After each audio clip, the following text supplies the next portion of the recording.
लोग भले कहते हैं कि खाली हाथ आए थे, ठीक है खाली हाथ आए थे, लेकिन खाली हाथ जाना नहीं है। इस देश का ऋण चुका के जाना है।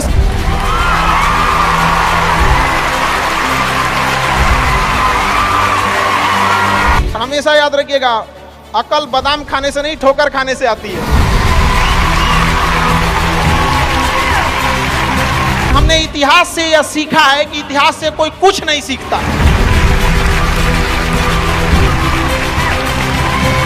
भले जेब खाली हो, जेब में गांधी हो या ना हो, दिल में एक आंधी होनी चाहिए। जो बोले हैं, जो ठाने हैं, वो कर लेंगे यहां पर, और नहीं कर सकते हैं तो दुर्भाग्य है इस भारत की धरती पर जन्म लिया हुआ।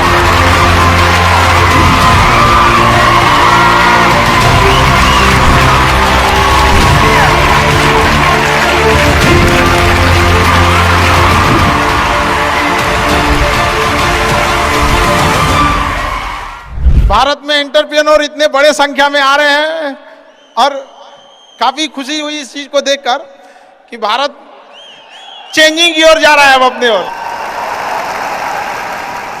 हमेशा सीखने की प्रवृत्ति रखिएगा।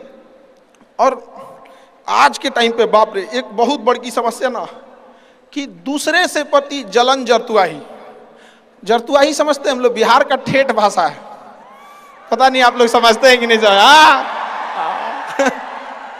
मतलब कौन कितना खुश है, मतलब उसका पड़ोसी जितना दुखी है वो उतना खुश है। ये सब चीजों से थोड़ा आज के समय में अपने आप को थोड़ा बचा के रखने की कोशिश कीजिएगा लोग, क्योंकि किसी के जलन वगैरह से नहीं होता। अक्सर देखिएगा ना, चूंकि ये एंटरप्रेन्योर है, बिजनेस का चीज है, तो एक छोटा सा देखिएगा ना, गांव में किसी के पास समोसा का दुकान चल जाता तो उसके बगल में एक और समोसे खोल देता है। अरे आप बहुत सारी चीजें हो सकती हैं। आप डिसीजन आप कभी भी किसी और के मर्जी से इन्फ्लुएंस होके लीजिएगा, वो कभी डिसीजन सही नहीं होगा। डिसीजन आपका अपना होना चाहिए, आप क्या कर सकते हैं। और ये जिस दिन आप पहचान गए, उस दिन समझिए आधा काम आप अपने से कर दिए यहाँ पर। और वो सबके अंदर कुछ ना कुछ है, ऐसा नहीं है कि ऊपर वाला आपको खाली हाथ भेजा, सबके अंदर कुछ ना कुछ है। और ये लोग भले कहते हैं कि खाली हाथ आए थे, ठीक है खाली हाथ आए थे, लेकिन खाली हाथ जाना नहीं है। इस देश का ऋण चुका के जाना है, समाज को कुछ दे के जाना है, एक अच्छे सिद्धांत, अच्छे कर्म को दे के जाना है। क्या कोई कह सकता है कि अब्दुल कलाम खाली हाथ गए थे? नहीं खाली हाथ गए थे। विवेकानंद खाली हाथ गए थे? अंबेडकर साहब खाली हाथ गए? नहीं गए। तो इस देश में हम खाली हाथ जरूर आए थे, लेकिन इस देश का कर्ज उतारना है, खाली हाथ लौटना नहीं है। कुछ ऐसे सिद्धांत अपने साथ है, कुछ अपने पीछे कुछ यादें छोड़ के जाना है, जिससे कि दुनिया याद कर सके हम लोग को। और हमेशा चीजों में ना अपनी ईमानदारी करिएगा। आप कितना ईमानदारी से काम करते हैं, कितना लगन से काम करते हैं, सफलता इसी चीज पे डिपेंड करती है। बाकी ऐसे चीजें कि भाई ये करना चाहिए, बस आप कितना समय दिए हैं किसी चीज को, कितनी ईमानदारी से किए हैं, ये मायने रखता है आपको। आप किसी चीज को समय नहीं दीजिएगा, कभी सफल नहीं हो सकते हैं। और एंटरप्रेन्योर और बिजनेस, इस सब की चीज़ों में एक चीज़ बहुत बड़ी डिलेमा होती है ना, कि सोचते बड़ी ज़्यादा हैं लोग, प्लानिंग बहुत करते हैं। 6 महीना से उसका प्लानिंग ये चल रहा है। अरे भाई 6 महीना में कमवा शुरू किए रहते तो कुछ एक्सपीरियंस हो गया रहता, कुछ ठोकरें लगी होती।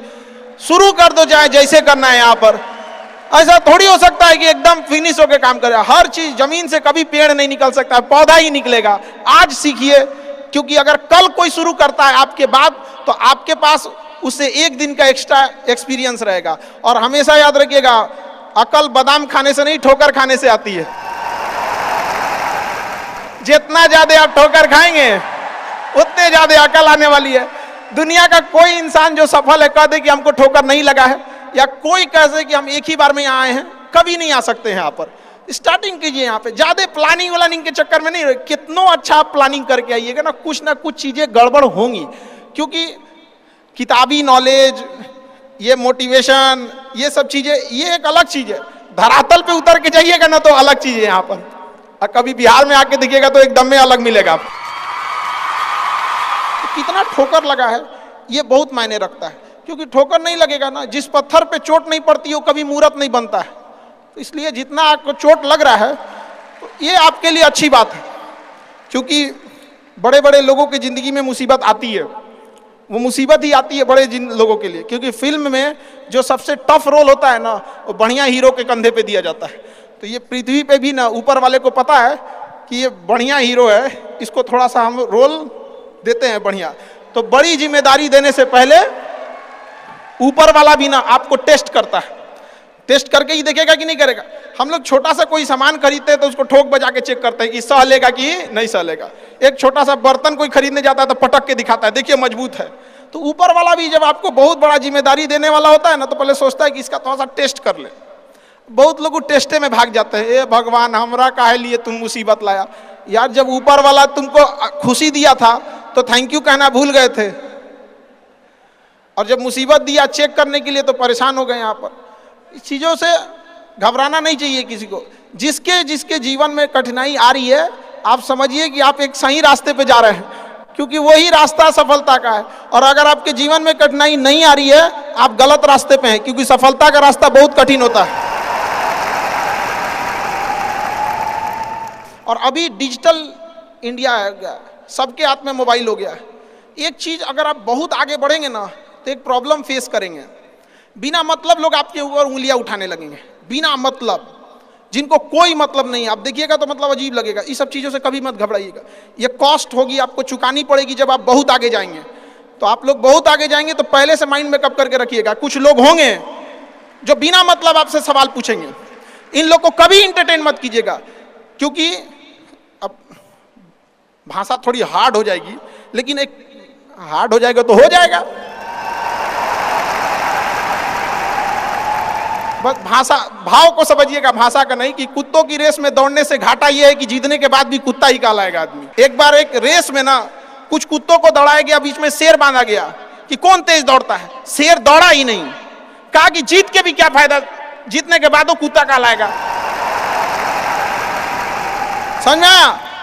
तो जब आप आगे बढ़ेंगे ना, तो ये कॉस्ट है, समझिएगा इस चीज को। पहले ये कम था, क्योंकि पहले लोगों के पास में हाथ मोबाइल वोबाइल कुछ नहीं था, मतलब काना फूसी में रह जाता था। लेकिन अब ये बहुत बड़े पैमाने पे हो गया। तो ये सब चीजों से बचिएगा, और ये आएगा आपके साथ में लाइफ में। ये चीजें जैसे हम आपको छोटा सा मतलब व्यवहारिक चीज पे बताते हैं। जब बहुत आगे जाएंगे ना, तो कुछ कहेंगे अरे इसका प्रोडक्ट खराब है, इसका ये चीज, मतलब कुछ ना कुछ बोलेंगे। उसको बस ऐसे समझिएगा कि जब आप बढ़ते हैं तो आपके चेहरे पे कभी कभी कुछ दाने निकल जाते हैं, उसको छेड़ा नहीं जाता है। 10 दिन 15 दिन बाद वो खत्म हो जाता है, फिर दिखता तो है तो आपका चेहरा ही दिखता है।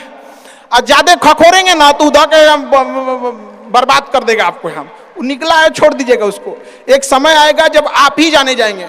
यहाँ लोग किस चीज पे नहीं उंगलियां उठा देते हैं, भगवान को उंगलियां उठा दिए लोग। अग्नि परीक्षा भगवान को देना पड़ा, हम लोग की क्या औकात है जी यहाँ पर।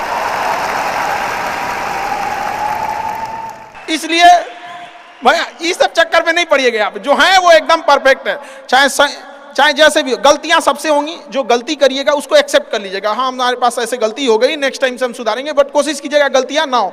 लेकिन सबके जवाब देने की कोशिश मत कीजिएगा। आप इंसान है, कोई डिटर्जेंट नहीं है कि सफाई करते चलते हैं आप।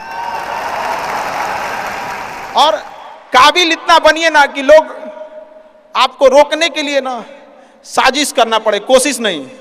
उस लेवल पे जाइए आपको। यार ये कैसे आगे निकल गए यहाँ पर। आएंगी चीजों को, हम लोग भी फेस किए हैं, आप लोग भी फेस करना होंगे। यहाँ पे शुरुआत में सबको कॉस्ट चुकानी पड़ती है। और ना लोग कहते हैं कि सबके अंदर कोई यूनिक क्वालिटी होती है। इसको पहचानने का एक तरीका होता है। जब आप मुसीबत में फंसेंगे ना, तो वही काम कीजिएगा जो आपको सबसे अच्छा आता है, सबसे अच्छा आता है। आप मुसीबत में फंसेंगे। हम लोग जब इंटर पास किए थे तो हम लोग के सामने भी फाइनल क्राइसिस आया था। सबसे पहले वेल्डिंग मारना चालू किया था आदमी, बिना किसी काम का किसी दुकान पे बैठ के वेल्डिंग मारते रहो। अरे सही भी मारते थे तो 4 गो चीज सुना देता था। यार ऐसे नहीं, ऐसे होता है, क्या बात करते हैं, बढ़िया मारते थे। और वही सुन लेता था आदमी यहाँ पे। फिर धीरे धीरे किसी को पढ़ाना धीरे धीरे चालू किया आदमी। कुछ दोस्तों ने कहा कि भाई तुम पढ़ाओ, ठीक पढ़ाता है, तो आदमी उधर चला गया। तो आपको भी पता है कि आप किस चीज में अच्छे हैं। तो धीरे धीरे अपने आप के अंदर वो पहचानिए, उसको सुधारने की कोशिश कीजिए, और इधर उधर ज्यादा ध्यान नहीं दीजिए। मुसीबत आए तो अपने आप को एक बार थपथपाइएगा कि हाँ आप उस इलीट क्लास में हैं जिसके सामने मुसीबत आई है। और एक समय आएगा कि जब आप इस मुसीबत को पार कर जाएंगे, और एक समय आएगा कि जब यहाँ आके आप अभी अपनी संघर्ष की कहानी बताएंगे कि हम भी ऐसा थे। और हम आप सबसे यही उम्मीद करते हैं कि भगवान से भी हाथ जोड़ के यही दुआ मांगते हैं कि जितने लोग हैं देश के, सबको एक दिन अपनी कहानी सुनानी पड़े, क्योंकि यह देश वीरों की धरती है, वीरांगनाओं की धरती है। यहाँ पर हर बच्चा यहाँ का फौलाद है अपने आप में यहाँ पर। तो ये वक्त है अब ऋण चुकाने का।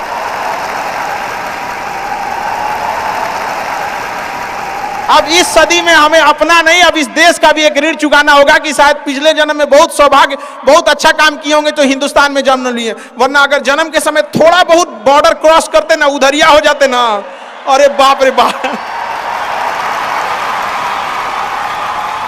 अरे क्या दुर्दशा होता जिसका कोई हद नहीं यहाँ पे। थोड़ा सा बस उधर घसक जाते तो। लेकिन ये हम लोग का सौभाग्य। एक चीज हम लोगों ने गलती किया के बाद, हमने महिलाओं के पावर को ना अंडर एस्टिमेट कर दिया।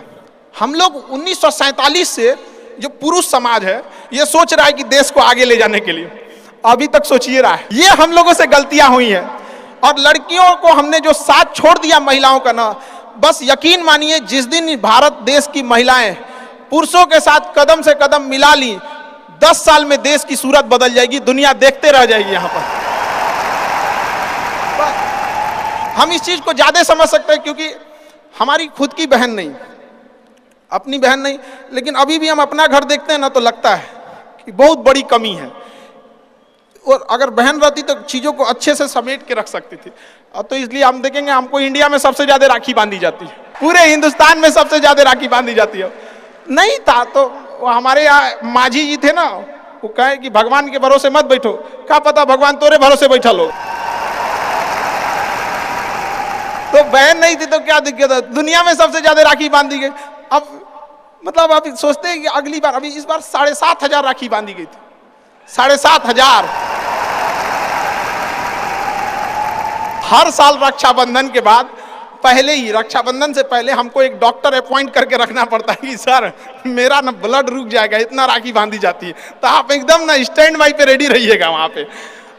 इतना राखी बांधने के बाद एक आदमी आता है मेरा हाथ उठाने वाला, वो हाथ लेके चलता है, हम ऐसे चलते रहते हैं। तो खुश नसीब हैं वो लोग जिनके घर में बहनें हैं, जिनकी बेटियां हैं। आप उसकी कदर नहीं कर सकते हैं तो यकीन मानिए इसका बदला भगवान जरूर लेता है। आजकल लोग देखते हैं कि लोग बहू की कदर नहीं करते। अरे वो आपकी बेटी है, चेहरा बदल के वापस भगवान ने भेजा है आपको, नहीं कर सकते कदर ना, तो आपने भगवान की उस नेमत को ठुकरा दिया है। अब फिर घरे में मुसीबत आएगा तो कहेंगे कि पता नहीं क्या हो गया। चाहे चांद पे पहुंच जाइए, चाहे जितना भी आगे चल जाइए, अपनी सभ्यता संस्कृति को मत भूलिएगा वरना मिट जाइएगा आप यहां से। यूनान मिस्र रूमा सब लुट गए जहां से, लेकिन मगर है बाकी नामो निशा हमारा। कुछ बात है कि हस्ती मिटती नहीं हमारी, सदियों रहा है दुश्मन दौरे जहां हमारा। भारत को मिटाने की कोशिश की गई, मिटा कभी नहीं। इसलिए याद रखिएगा अपनी संस्कृति को नहीं भूलना है। और हमसे गौरवपूर्ण संस्कृति पूरे भारत, पूरे विश्व में किसकी है यहाँ पर, तो ये चीजों को थोड़ा सा आप लोग को ध्यान में रखना है और आपस में मिलजुल के एक देश वाली भावना लेके चलना है कि हम सबको मिलकर अब देश को अपना उस पुराना जो गौरव मिला था उसको वापस लौटाना है। और आप लोग आगे बढ़ेंगे, युवाओं में है, अब जिधर युवा चलते हैं उधर ही सब कुछ चल देता है। यहाँ पर तलवारों के साए पर इतिहास हमारा बनता है, जिस ओर जवानी चलती है उस ओर जमाना चलता है।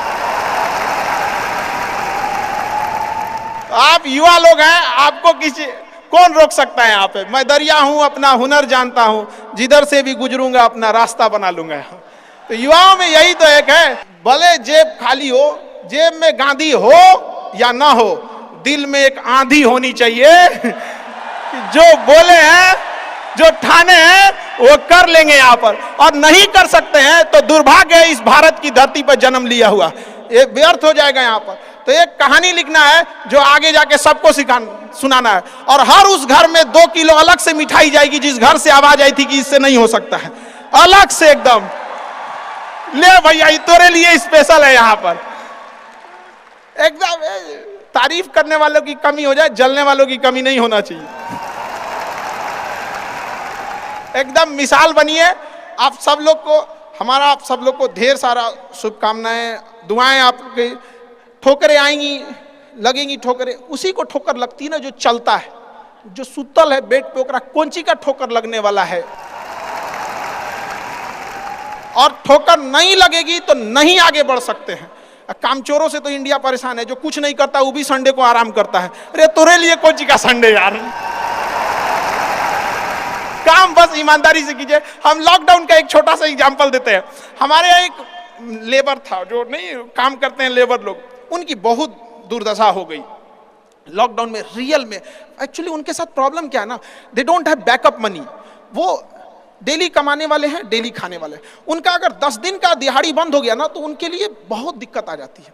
और लॉकडाउन में बेचारों के साथ क्या हो गया, अब इतनी पॉपुलेशन है, गवर्नमेंट भी कितना को देख सकती है, एक लिमिटेशन है वहां पर।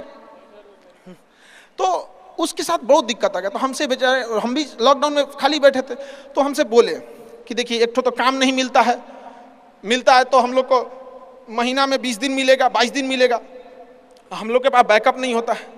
तो उसको हमने एक छोटा सा बात बोला कि भाई देखो, एक काम बस मेरा 1 महीना करके देखना, नहीं अच्छा लगे तो छोड़ देना।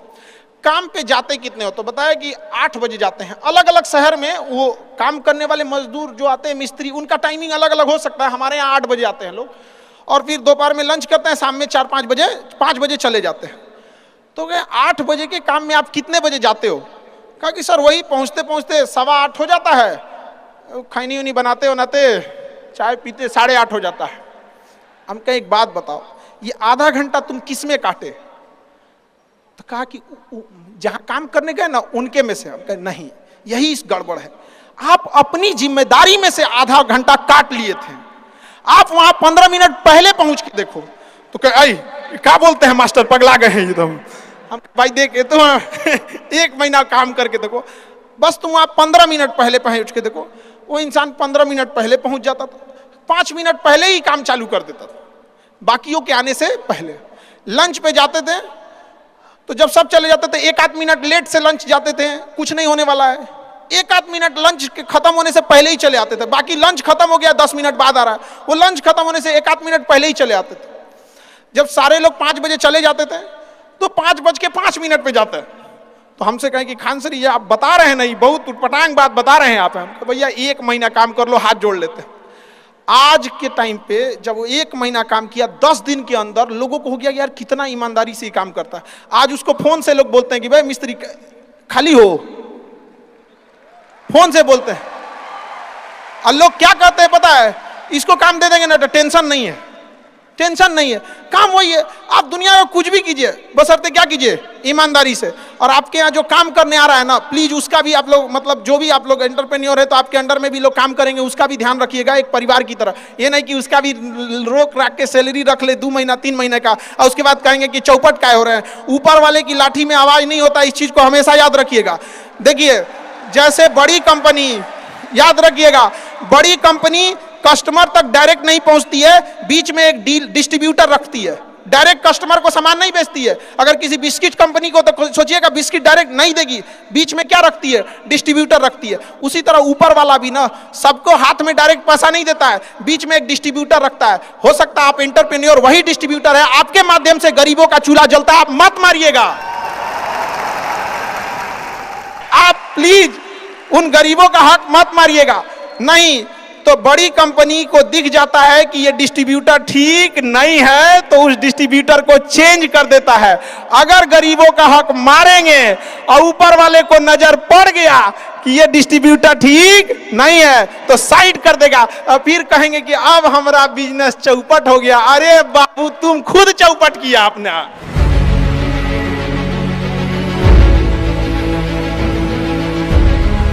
दो तरह के सवालों का जवाब आपको इस वीडियो में मिलेगा, एक इंस्पिरेशन और मोटिवेशन, क्योंकि खान सर आ रहे हैं, आपके हर सवाल की बॉल पे मारेंगे 6, आपकी कंफ्यूजन को कर देंगे एकदम फिक्स।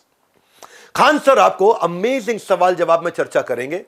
एक और मैं आपको फ्री में जबरदस्त आइडिया दे रहा हूं, अगर आपके बिजनेस पे कोई सवाल है, उसका कोई जवाब नहीं मिल पाया, चाहे वो कैश फ्लो का है, मैन पावर का है, बिजनेस में जे कर्व लाने का है, नया कस्टमर लेकर के आने का है, कंपटीशन को बीट कर देने का है, नई टेरिटरी, नया मार्केट, नया रिटेल आउटलेट, नया डिस्ट्रीब्यूशन नेटवर्क, मैं होलसेलर बनना चाहता हूं, मैन्युफैक्चरर बनना चाहता हूं, मैं एक्सपोर्ट करना, इंपोर्ट करना, ना ई कॉमर्स पर जाऊंगा, मेरे पास मैन पावर नहीं आती, टिकते नहीं, अरे पेमेंट की दिक्कत आ रही है, अरे पीछे पैसा फंस गया, मुझको लोन कैसे मिले, कितनी तरह की समस्याएं। इस पर तो कोई सवाल है आपका? तो मैं उसका फ्री में आंसर दूंगा। आपकी कंफ्यूजन सोल्यूशन मेरा, हिंड्रेंस आपकी, गाइडेंस मेरी, रियल टाइम दूंगा आप ही की भाषा में। हिंदी में पूछ लो, इंग्लिश में पूछ लो, गुजराती में पूछ लो। Ask doctor Vivek Bindra, hashtag ask doctor Vivek Bindra. इस वीडियो को शेयर करिएगा खान सर के और हैशटैग यूज करिए आस्क डॉक्टर विवेक बिंद्रा। कोई संकोच नहीं, मेरे संग कोच है। आपको क्या बोलना है? आपको कोई संकोच नहीं, आपके संग कोच है। कोच कौन? डॉक्टर विवेक बिंद्रा। तो आपको एक लिंक दे रहा हूं, उस लिंक पे जाना है और जाकर के जो भी बिजनेस का सवाल है मुझसे पूछना है। पैसे नहीं लगेंगे। 5 सवालों के उत्तर तो फ्री दूंगा। उसके बाद आपका मन करे तो आप आगे हमारा कोई प्रोग्राम ज्वाइन कर सकते हैं। मैं आपका 24 घंटे 7 दिन का कोच हूं। हाँ, आप कोई जरूरी नहीं आपको पैसा खर्च करना है। 5 सवालों के जवाब आपको फ्री दूंगा। लिंक पे जाओ, अपना सवाल पूछो और मुझसे डायरेक्ट आंसर लो। अब सुनते हैं वो जवाब जो कि खान सर देने वाले हैं। धन्यवाद।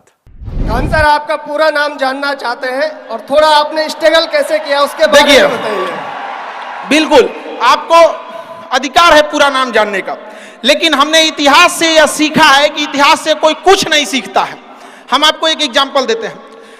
जलियांवाला बाग हत्याकांड हुआ तो उन निर्दोषों की कोई गलती नहीं थी। थोड़ा सा आपको हम अपने थोड़ा सा हिस्ट्री की ओर ले जाते हैं। आप बिजनेसमैन है, शायद इंटरेस्ट ना हो तो खैर थोड़ा सा तो जलियांवाला बाग में जब हत्याकांड हुई, जनरल ओ डायर ने जनरल आर डायर को कहा कि गोली चला दो। उस चोट्टे ने गोली चला दिया, लेकिन आदेश दिया था जनरल ओ डायर। गोली मारा गया। उन निहत्तों की क्या गलती थी? न जाति देखी गई, न मजहब देखा गया, गोली मार दिया गया। उस गोली मारने के 21 साल बाद 1919 की घटना है। 1940 में उधम सिंह, भारत का वह वीर सिंह अमर रहे। उधम सिंह जब इंग्लैंड में गए और लंदन में उसके घर में घुस के उधम सिंह के छाती पे गोली मारे थे वहां पे। और जब जज ने पूछा था कि नाम क्या है, तो उन्होंने कहा था राम मोहम्मद सिंह आजाद। राम मोहम्मद सिंह आजाद। समझ में आ गया मेरा नाम क्या है?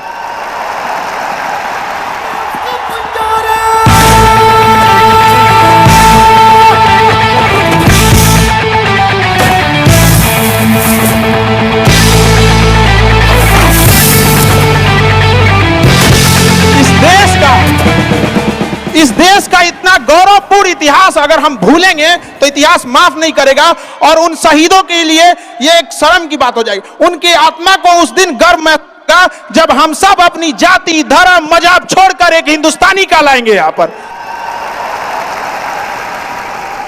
जब हम गुलाम थे तो हिंदुस्तानी थे। आजादी ने हमें हिंदू मुसलमान बना दिया। यहां पर आज भी अगर आप कहते हैं कि मेरा नाम क्या है, तो सुनिए आपको जवाब। मेरा नाम क्या है? I am Indian.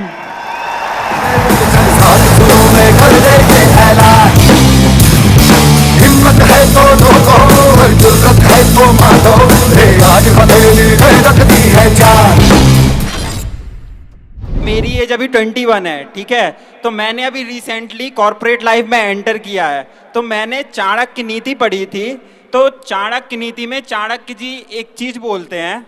वो कहते हैं कि जंगल में जो टेढ़े पेड़ होते हैं वो बाद में कटते हैं, लेकिन जो जंगल में सीधे पेड़ होते हैं वो तुरंत कट जाते हैं। तो आप मतलब तो समझ गए होंगे कि लाइफ में क्या करना चाहिए और किस तरीके से हमें मतलब टेढ़े बन के रहना चाहिए कि अपने सीधे बन के रहना चाहिए। देखिए, समझिए ध्यान से। जैसा देश वैसा भेष। अगर प्यार से बात करने वाले हैं तो प्यार से बात कीजिए। सब लोग प्यार से नहीं मान सकते हैं, और अगर सब प्यार से मान सकते थे तो बांसुरी बजाने वाला कृष्ण कन्हैया कभी महाभारत होने नहीं देते। लेकिन एक चीज हमेशा याद रखिएगा, अगर आप किसी से अकड़ जाते हैं, रूडली बात कर लेते हैं, तो फिर प्यार से बात करने का ऑप्शन हमेशा के लिए खत्म हो जाता है। हमेशा के लिए खत्म हो जाएगा। फिर आप उसे प्यार से नहीं समझा सकते। लेकिन अगर आप उसे शुरुआत में प्यार से डील करते हैं तो अकड़ने का ऑप्शन तो लास्ट तक रहता है। तो ये शुरुआती ऑप्शन गड़बड़ नहीं कीजिएगा। और मिजाज में कुछ सख्ती भी जरूरी है, वरना लोग पी जाते अगर समंदर खारा ना होता। अपने आप को इतना भी सस्ता मत कीजिएगा कि 2 कौड़ी का इंसान खेल के चला जाए। ठीक है? तो आपका एटीट्यूड डिपेंड करना चाहिए सामने कौन है।